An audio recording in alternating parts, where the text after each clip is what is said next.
talfalava ni fo iaso Samoa ai ole whaopoponga o TALA VAIFANUA a le Samoa Entertainment TV mai e pia. O lo whaawau lavona mama i tua whai unga whai ale malo e peona mōli mawina i le son nafi. Leilua i whaalawi loa mai lunga o le social media o le tasi o tamali i watofia i le fono whaatonu a le Public Service Commission po le pisasi. Ma tātou whasilingi ai le whionga le pāle mia pe whaamao nia le nātou whinga. Taluna whaamalo lo le sunga na nai lave tu i le tufunga mai lana mata ngā ruenga. Pei tai o na nawhina to e mōli mawina ai e le au whai ngā ruenga le Sāvali. O i lalo le vainga le pāle mia. O lo o whaawau lava o na tupu lea whaale tonu. O ana nei lea na whaali ai lo o whaangau le malie.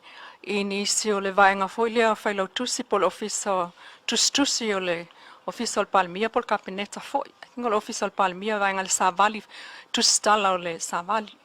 Pe ai se a ua le longo atu ai mātou, māsani ai, i whaai unga whai, i le totofi le o tangata whai ngā ruenga whau. Pei tai, o le tali mai, e o ia lātou, lāteu te Leilua, pe a o le ua ilunga o whaasalonga televavave, i le tofinga o fui mapuau, bef o ne semo. So, o te fia iloa la, o lona winga, o lea lava ia tangata o lea e liki atu ai, ia whaai unga whai al kapineta po ai whaai unga ia. A ole ia o mai i le ofisa o le whailau tusi, office tusi ale malo, e avatu ai whaai unga whapea po le ale sa onga. Ia atonu o le tausanga whaure nei. O le ala whata ati e le whainga whaavai sao a taun tato iei. A tato vai ni le mele na fia i le whionga ana nai. Ia o le ala wasa tau mate po o le forum le nei o te tautala tuai. Po le forum e mō mai lor whai unga whasara lau roa. O lea e masalo le tausanga ni whata ati e sao ai al mele te atu ngaduai. A olo le temi la whasi sila ia vanua alo ia o. E tauna latu ni le tato forum le nei. E nā lena tupu umawal whai unga ave sao le mei o whasara lau mta upu. Ia ole i le tato forum nei whasi sila alo ia i maa mai umai o tau e. Mai umai o tau e whaile mea lea e taun whasi sila. Ia ole la tau whatulanga atu le tato mta upu whapeo foila le mena o te whasi sila alo ia le sfareile le mta upu le ia whampuao ma le tato pisasi. Manisi o whai ungo lewa umana whatulanga alo ia. O te tonu le tūlanga na ina iauene i to eise whenumia i malmere na whesasia ia iwa. Fa ser fasalang na Amerika peneta, ser fasalang o fasalang. Ai o sui fau o le tato komisi o le pisasi. To fiai le fionga ia fun puao sema. E ma le fionga ia ape nono maro sofara. Sui na to lua o le tato pisasi o le wa ia ile taimine nei.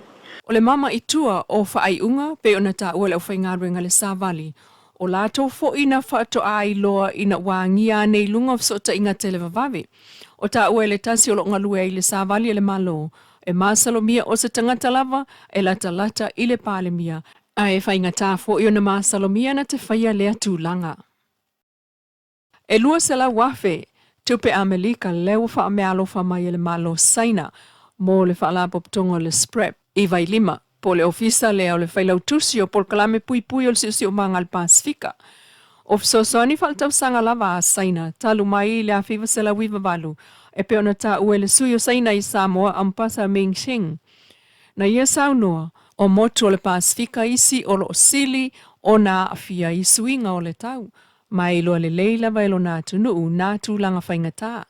I le ave ai la o lona tunuu mapaanga, Wa au mai ai le fsosoani whaawa wa saina e langolango ia tunuu i vaenga i saute po o le tūlangi le nei mō lanto ngā luenga whaatino e te te atuai i swinga o le tau.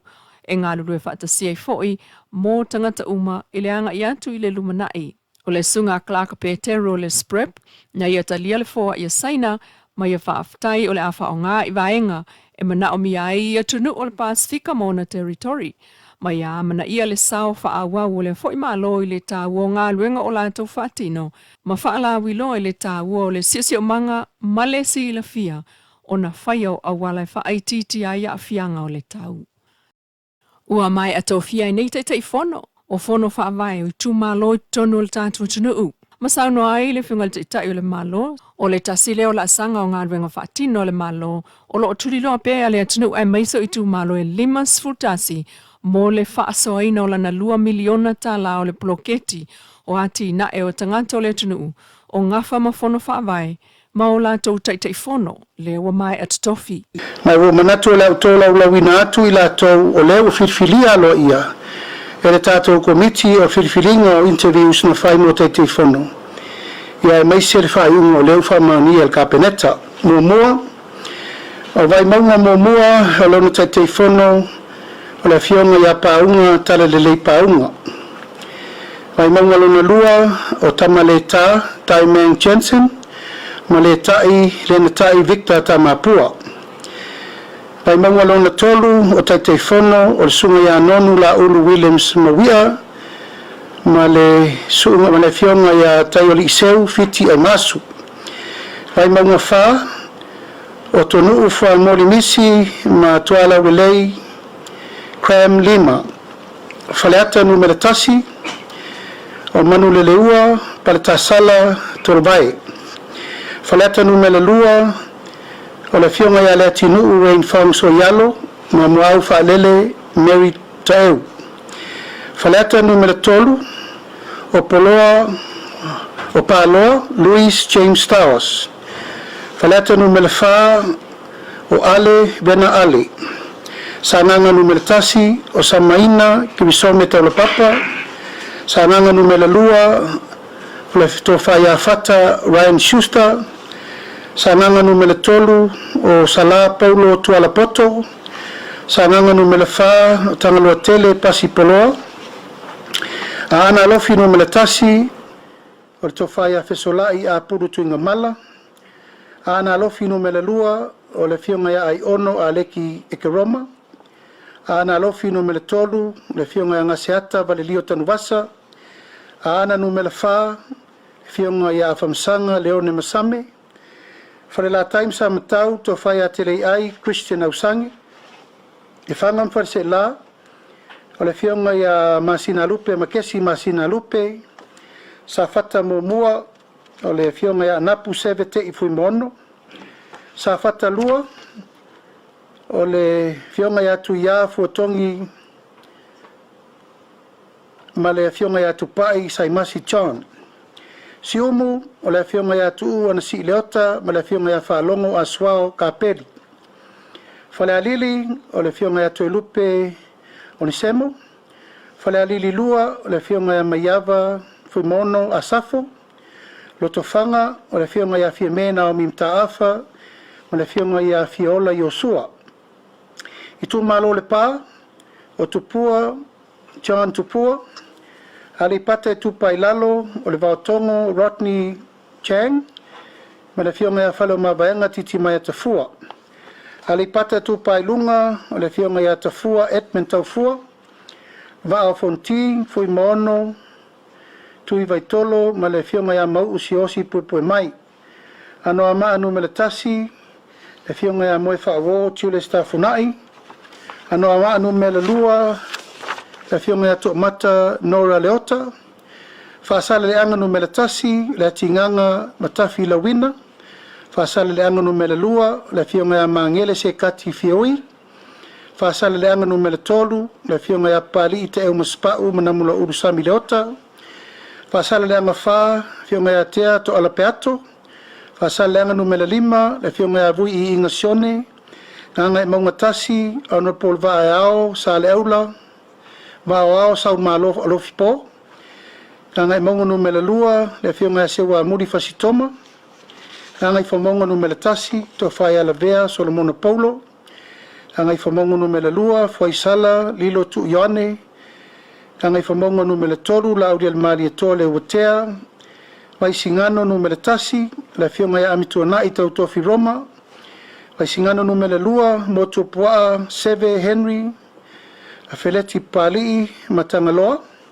Fale alupo tui maseve, poto se montafa.